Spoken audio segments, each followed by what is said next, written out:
Bonjour à tous et bienvenue pour cette nouvelle vidéo. Aujourd'hui ça va être un avis plus qu'une prise en main, c'est-à-dire ça va être assez complet et ensuite vous aurez droit à un comparatif. Alors de quoi je vais en parler juste après. Tout d'abord, sachez donc que ici j'ai le Xiaomi Mi Note 10, donc comme vous pouvez le voir, c'est pas parce que on peut dire du mal tant que c'est bien argumenté d'une marque que on n'a plus rien. J'en suis la preuve vivante puisque Xiaomi je les critique depuis quand même assez longtemps pour diverses raisons, qui peut être plus ou moins juste selon la position que l'on a. Néanmoins, en tout cas sachez que voilà, je suis assez content puisque j'ai le Xiaomi Mi Note, c'est l'un des rares smartphones dernièrement qui m'a réellement intéressé. Il y a aussi le Realme X2 Pro, je vais essayer de voir pour l'avoir. Comme vous pouvez voir, ça s'est aussi pas mal calmé niveau smartphone, même beaucoup calmé, parce que justement, il y en a très peu aujourd'hui qui m'intéressent. Ça m'a beaucoup calmé parce que j'ai l'impression qu'ils se ressemblent tous. Et ici, je voulais tester un petit peu ce smartphone qui était un pentacaméra, c'est-à-dire il a 5 caméras, qui a ce côté assez abordable, le Snapdragon 730G, le côté quasiment, bon alors on a une encoche mais assez grand, assez globalement assez premium, tout en restant abordable. Alors pour différentes raisons, j'ai aussi décidé, notamment parce qu'il a le x5, de le comparer aussi au Oppo Reno x10 Zoom. Donc vous aurez la comparaison prochainement pour justement comparer notamment le x5, mais globalement l'appareil, qu'est-ce qu'il vaut, puisque c'est l'un des rares smartphones à être avec une caméra en x5, un zoom x5 optique, que très peu de concurrents a, puisque le seul autre pour l'instant qu'il a, c'est le P30. J'ai pas pu avoir le P30 Pro, je l'ai pas forcément demandé, mais je me suis dit, autant aller taper sur un concurrent qui est un peu différent au niveau design, on parlera juste après. Et donc, ce qui fait qu'aujourd'hui, on le retrouve normalement à 550 €, on peut le retrouver un peu moins cher, et il a pas mal de choses positives, mais aussi, notamment sur la photo, j'ai beaucoup de choses à dire. On voit ça tout de suite. Aussi, n'hésitez pas à rejoindre. Alors, il faut savoir que j'ai créé un Discord, je suis en train de le mettre en place. Vous avez tout dans la description. Vous avez le lien d'achat si vous êtes intéressé, bien évidemment. Et si vous voulez me soutenir, vous avez tous les réseaux sociaux, Twitter et ça. Vous avez tout. Donc, n'hésitez pas à rejoindre ces réseaux sociaux. Ce serait assez sympathique, notamment Discord si vous l'utilisez.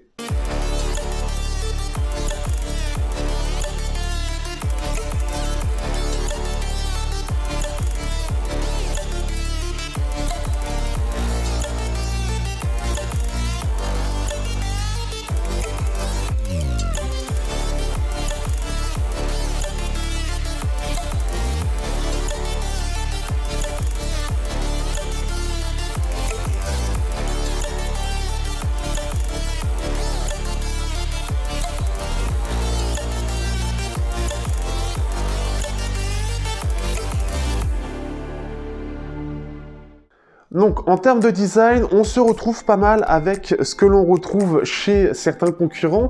Et alors, clairement, ça se voit ici. Vous allez voir pas mal de plans. D'ailleurs, j'ai un petit peu modifié la façon d'afficher les plans, on va dire.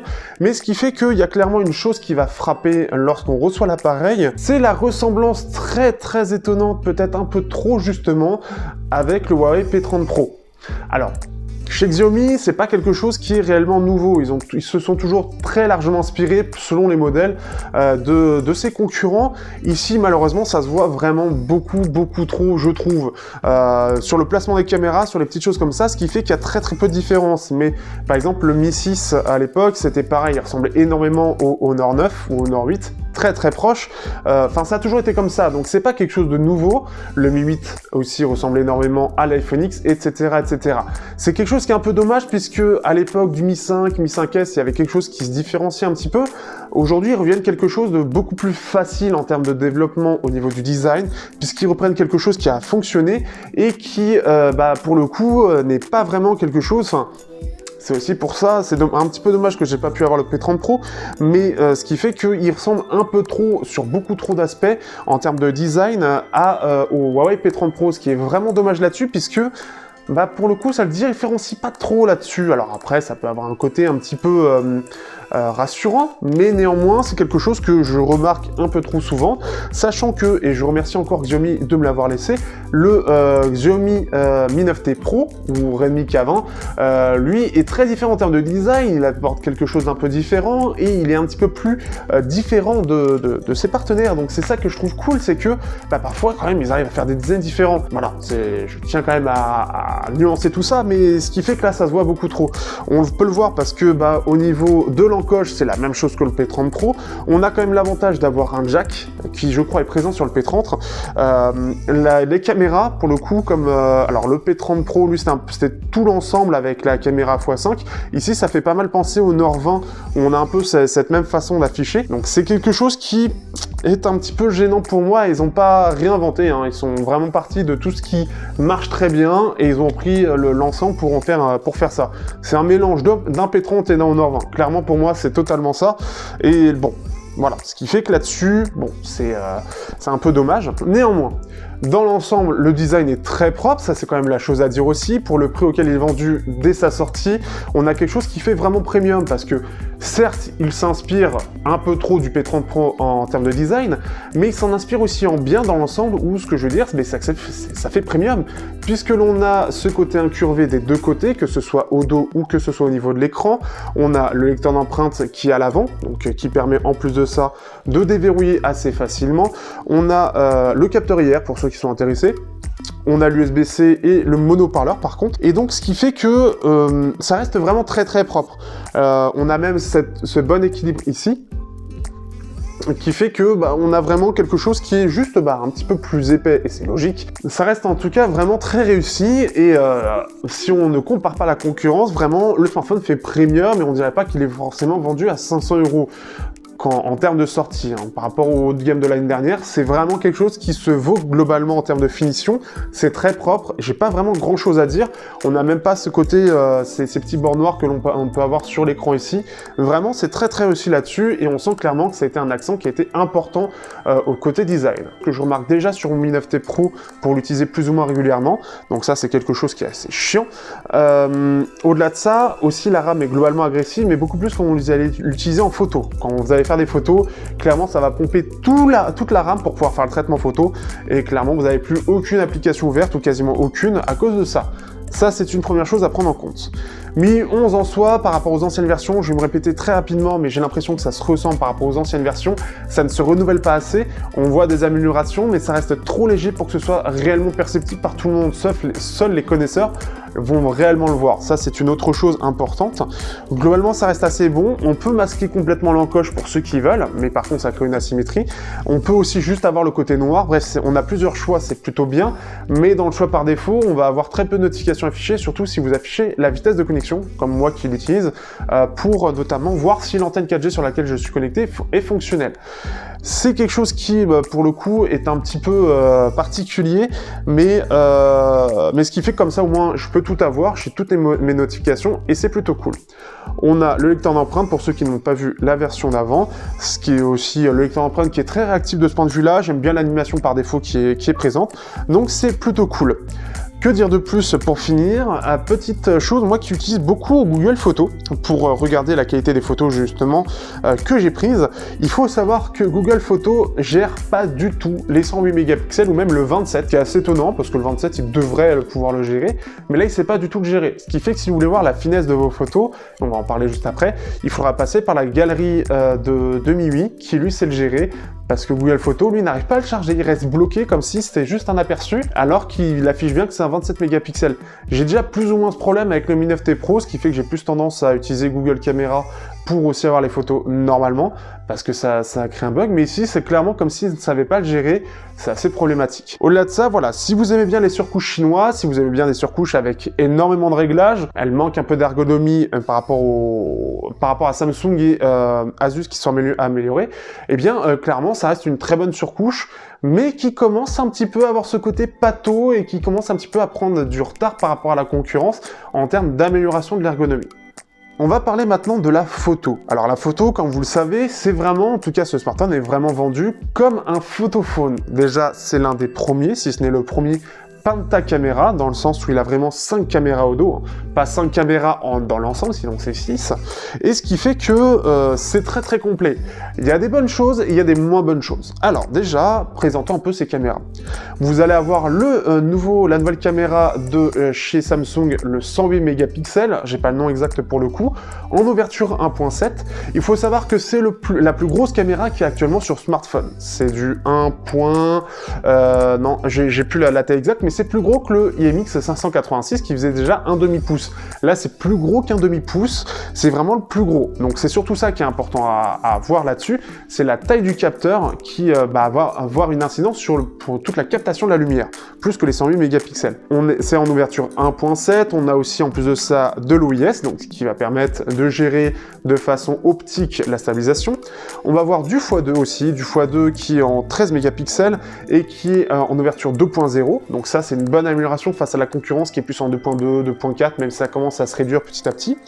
On a du très grand angle aussi, en 20 mégapixels, ce qui est plutôt bien pour avoir une bonne finesse aussi d'affichage, relativement en tout cas, que je trouve tout à fait correct, pareil en 2.0.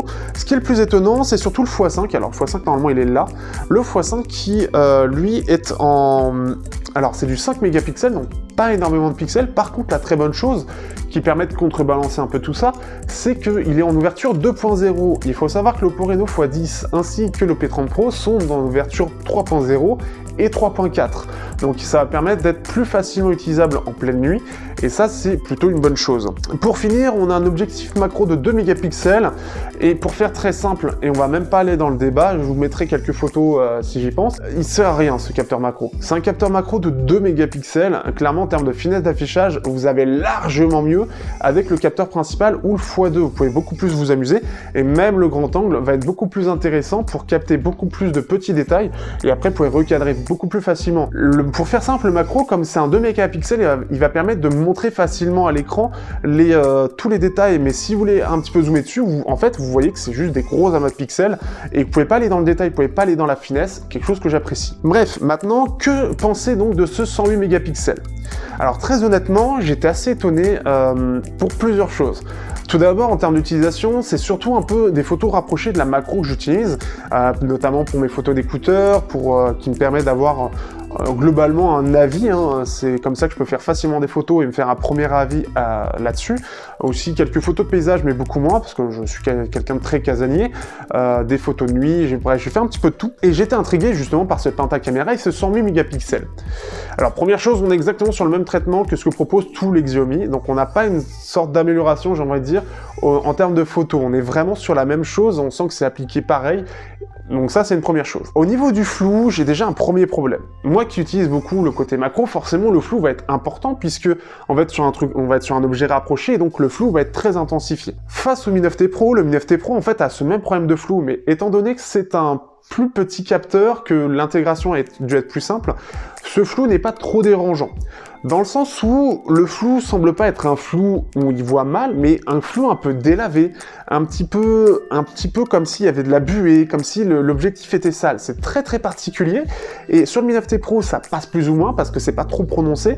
Autant là, surtout sur les photos rapprochées, sur ce Mi Note 10, c'est extrêmement présent. Certains l'avaient déjà fait la remarque, en tout cas quand je l'ai reçu, on m'avait fait la remarque. Ici, je trouve que c'est vraiment, je suis l'une des personnes qui l'a mis le plus en avant, ce problème-là, et ce qui fait que ça fait vraiment pas des photos très belles, on a vraiment ce côté sale de l'objectif. C'est très bizarre, et ce qui fait que personnellement, j'aime pas. Personnellement, j'aime pas du tout, et ça a été une des premières choses où je me suis dit, les photos, elles sont bizarres. Il y a une deuxième chose, avant de parler du positif, c'est globalement, au niveau des photos, et c'est aussi pour ça que j'ai pris l'Oppo Reno x10, donc j'en parlerai beaucoup plus sur cette comparaison entre les deux là-dessus, mais le Oppo Reno x10 a une très très belle colorimétrie. On a quelque chose qui est très proche du réel. Quand je prends une photo, j'ai vraiment la même colorimétrie globale que ce que je vois dans la réalité. Donc ce qui fait que c'est une bonne chose, c'est une très bonne chose, et c'est un très bon moyen de comparer. Et je l'ai aussi pris justement parce que les photos me semblaient justement assez bizarres sur ce Mi Note 10, et j'ai voulu comparer avec un ensemble pas mal, j'ai comparé avec plein de smartphones, et il y a clairement quelque chose qui me choque, qui font penser un peu au Honor View 20 pour le coup, mais pour le coup, le View 20 n'était pas vraiment un photophone ici.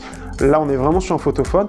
On a des photos qui sont désaturées, qui manquent de contraste et qui pourtant sont très détaillées. C'est ça qui est très très bizarre, c'est que c'est vraiment une chose qui m'a un peu choqué. C'est-à-dire que dans le côté très très positif de tout ça, c'est qu'on a quelque chose, sur le 108 notamment, de très très détaillé par défaut. Vraiment, c'est le plus détaillé qu'on a à l'heure actuelle. Déjà que le 48 mégapixels apportait ce côté plus détaillé, ici on a vraiment quelque chose de très fin en plein jour. Le problème, c'est que en plein jour, c'est très bien, mais dès qu'on va commencer à perdre en luminosité, il va commencer assez vite à perdre aussi en termes de qualité, en termes de finesse. Ça se remarque, mais il peut faire quand même de belles photos. Ce que je remarque notamment, c'est surtout par exemple un hors view 20, alors qui n'est pas spécialement photophone, ça se ressent, on sent qu'il n'y a pas beaucoup de détails, mais en gros, le View 20, il arrive à mieux faire des photos qui semblent beaucoup plus détaillées, surtout sur les réseaux sociaux, ça va se voir. Alors certes, c'est très compressé, mais c'est aussi symptomatique. On va voir ce côté effet détaillé, même si ça reste moins détaillé justement que le 108 mégapixels du Mi Note 10, alors que le Mi Note 10, bah, il peut être très détaillé, mais on a cet effet de flou, cet effet de pas net très présent. Parce qu'en fait, déjà, surtout sur les photos proches aussi, on va avoir une zone de netteté très petite. La plupart des smartphones, on va avoir une zone de netteté comme ça, on va dire. Ici, ça va être très petit, ce qui fait que dès que vous dépassez un petit peu, ça va être flou direct. Et ça fait pas très bon. Alors quand on aime bien les bokeh très forts, ça peut être sympathique, mais ici ça passe mal, surtout avec le flou qui est un peu moyen. Pour avancer un peu sur le sujet, donc globalement ce que je retiens de ça, déjà sur le 108 c'est ça, mais aussi pour l'ensemble des objectifs, ça donne cette idée-là. Donc on a quelque chose qui est cohérent avec les objectifs, mais qui malheureusement semble être mal maîtrisé. Ce qui est une différence aussi, c'est intéressant. Ce qui est intéressant, notamment par rapport au x10 Oppo Reno et aussi au Huawei P30 Pro, c'est qu'il intègre aussi un zoom x2 optique. Alors on se dit avec le 108, c'est pas forcément utile.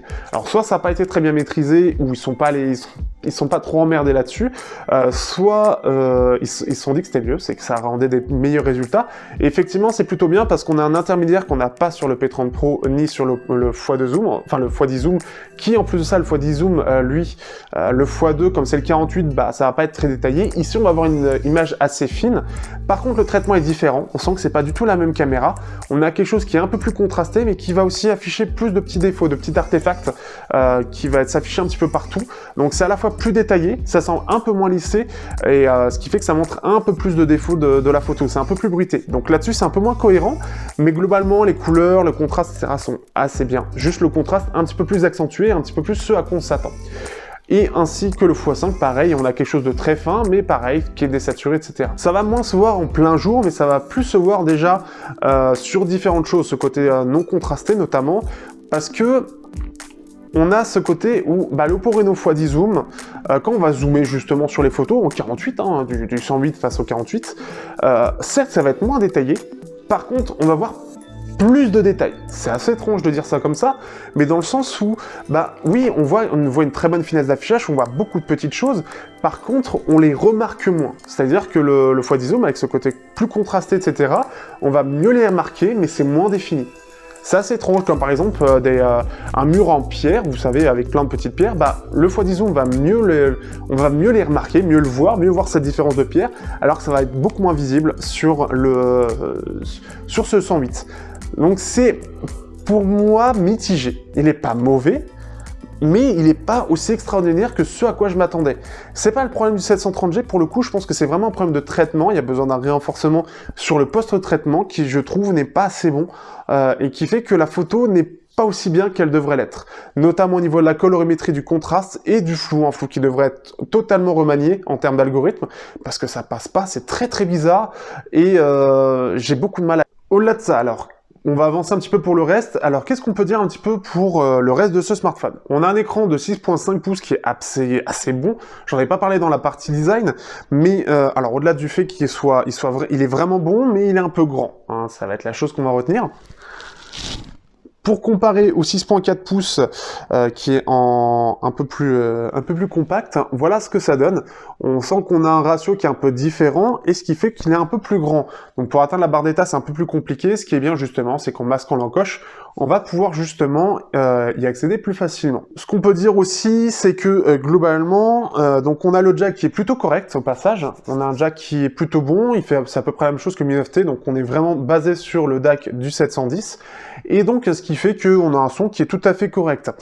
Personnellement, aujourd'hui, j'utilise alors c'est soit FiiO BTR3, soit Jade Audio XC3, un petit système, un petit DAC Bluetooth pour avoir une meilleure qualité, que je trouve globalement vraiment meilleure, ce qui fait qu'on va avoir une meilleure qualité et on va plus être dépendant du téléphone pour le côté Bluetooth. Donc si vous êtes intéressé, n'hésitez pas, vous avez le lien, vous avez un test qui date d'il y a pas longtemps, donc n'hésitez pas à regarder. Que dire aussi de plus, c'est que au niveau de la prise en main, on est sur quelque chose qui est plutôt bon, mais on sent qu'il est un peu lourd, il fait 206 grammes, ce qui est un peu lourd quand même, hein. Ça va se ressentir, mais c'est pas trop, c'est assez bien équilibré pour que ça me dérange pas trop. Ça va être une chose qui va être, ça va être une chose qui va être, comment dire, on va se ressentir, mais moins que les 220 d'un Mi Mix 3. Ça reste quand même un petit peu lourd, je préfère qu'on serre un peu moins, mais avec les 5 caméras, je pense que forcément, ça alourdit un petit peu l'ensemble. Le haut-parleur, lui, est un petit peu, il est tout à fait correct, on est dans l'ensemble de ce qu'on en a. Après, on est à 500 €, on commence à avoir des doubles haut-parleurs, mais ce qui fait que la petite chose à dire, alors hop, on est en mono.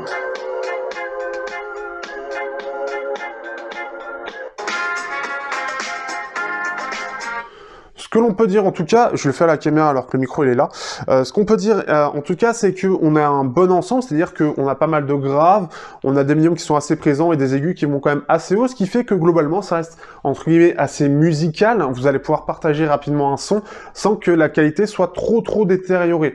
Donc c'est une chose qui est quand même assez agréable, il est plutôt puissant, donc ce qui fait que pour regarder des vidéos ça va être tout à fait correct.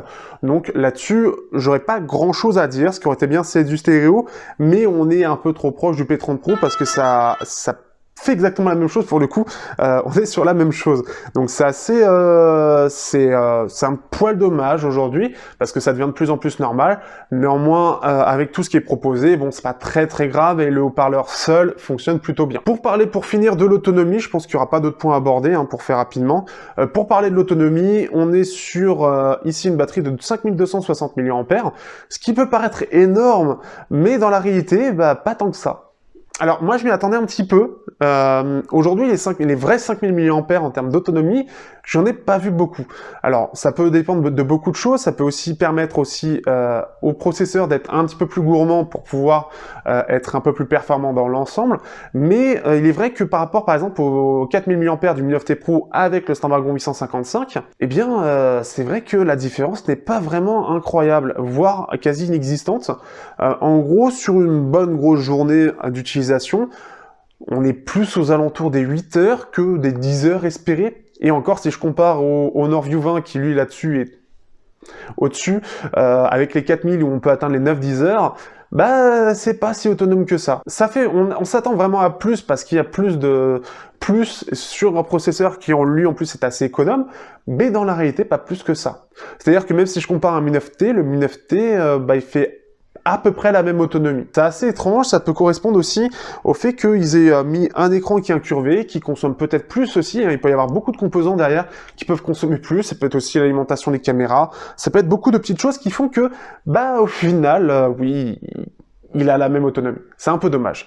Pour terminer, un petit point rapide par rapport au Snapdragon 730G, c'est un processeur qui est très bon, il est gravé en 7 nanomètres. Le côté G, en fait, c'est pour un petit overclock par rapport au 730, et donc ça le rend un petit peu plus performant en jeu, ce qui fait que globalement dans les jeux, il n'y aura pas grand chose à dire. Vous pourrez faire tourner, et si vous voulez, vous pourrez regarder directement celui du Mi 9T, directement, que j'ai testé, j'ai même fait une comparaison avec le Mi 9T Pro, mais vous pourrez jouer sans problème à du Call of Duty, du PUBG, etc.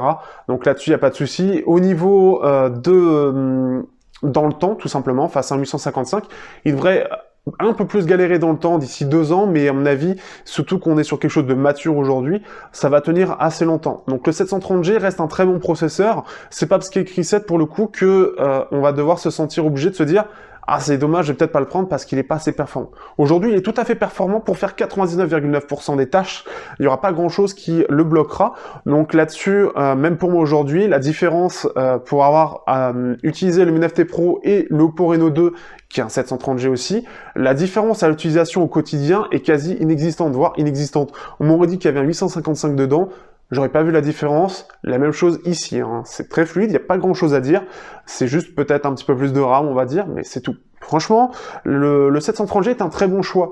Sur le traitement photo, il a peut-être fallu une petite puce en plus, mais voilà. Ce qui fait que pour finir, une conclusion très rapide à tout ça, un gros avis pour le coup, ça change un peu. C'est un smartphone qui est globalement assez réussi. Il est réussi sur le design, il est réussi sur l'écran, le lecteur d'empreintes sur l'écran est très fiable, il a un jack truc con, mais bon, on est sur du milieu de gamme, le jack a encore un intérêt, donc ce qui fait que c'est plutôt cool de ce point de vue-là. On a un 108 mégapixels qui s'est montré, et vous le verrez dans l'album, je l'espère en tout cas, qui sait se montrer vraiment très très performant. Même certaines photos de nuit peuvent être très bonnes, pas toutes à mon sens, mais certaines photos peuvent avoir une excellente finesse d'affichage, avec un lissage qui est très très contenu en fait, on va pas trop le voir, ce qui fait que c'est très très bien là-dessus, et globalement on peut faire de très très bonnes photos, mais il faudra passer par la case retouche. C'est clairement, c'est un peu le truc, c'est qu'il faudra passer par la case contraste, la case colorimétrie, qui manque énormément. C'est le plus gros problème que j'ai avec ce pentacapteur. Alors, le macro, mais c'est aussi le cas pour le Honor où c'était exactement le même résultat, sert absolument à rien à part à dire, on a un capteur macro, c'est génial. Mais prenez exemple sur le P30 Pro qui arrivait à faire des macros de 2,5 cm avec le très grand angle ou 4 avec le principal, et on avait des photos de macros de qualité. Et là malheureusement, malheureusement ils auraient dû le faire, surtout que vu le placement des caméras, on peut faire de façon très très proche. Donc là-dessus c'est quelque chose qui aurait été préférable à développer pour le coup, plutôt que de mettre un 5e capteur qui n'a aucun intérêt. On sent en plus de ça que c'est mis un peu de façon un peu étrange, puisque c'est même pas mis dans les capteurs, c'est mis à part, comme d'ailleurs le Honor View 20, enfin le Honor 20 Pro, Honor 20 Pro, pardon, ce qui fait que bon, c'est un peu nul, mais c'est comme ça, c'est pas spécifique à Xiaomi en tout cas, mais pour un photophone, je m'y attendais à plus. J'étais hypé par ce 108 mégapixels qui peut clairement montrer des choses très très intéressantes, mais l'intégration par Xiaomi me semble un petit peu mitigée. Elle est pas mauvaise, mais elle est loin d'être parfaite, et je pense qu'il faudrait vraiment refaire toute une partie logicielle pour qu'on ait un résultat qui soit satisfaisant. En tout cas, j'ai pas pris énormément de plaisir à prendre des photos, j'ai pris une claque en termes de détails, mais en fait c'est tout. Et c'est là où c'est un peu dommage, et je m'y attendais à mieux. Et par exemple, pour rester chez Xiaomi, un Mi 9T Pro aujourd'hui à faire des photos qui sont plus homogènes. Certes, c'est un petit peu moins détaillé, quoique certains moments ça arrivait à faire mieux. Il y a des moments, comme je vous le disais, dans certaines conditions, il fait pas mieux qu'un IMX 586, il fait pas mieux qu'un Mi 9T Pro. Et pour le coup, je trouve le côté justement du Mi 9T plus homogène. Je préfère globalement les photos qu'il propose. J'espère que vous aurez apprécié ce test. Si vous êtes intéressé, n'hésitez pas à passer par le lien dans la description. Sinon, n'hésitez pas, vous avez Discord si vous voulez qu'on parle entre nous, Twitter, là où je suis extrêmement actif, et bien évidemment, vous avez aussi tous les lives, tous les dimanches à 21h, ou presque tous les dimanches. Et donc, après, n'hésitez pas aussi à donner votre avis sur cette nouvelle façon de faire, qui sera un peu moins complète, certes, mais qui, pour le coup, vu que ça m'intéresse moins, je me dis que ça, ce serait plus intéressant, sachant qu'un gros comparatif va arriver par la suite. Sur ce, je vous dis à bientôt pour un prochain test sur Teknoïda. Voire même, en fait, c'est plutôt un avis.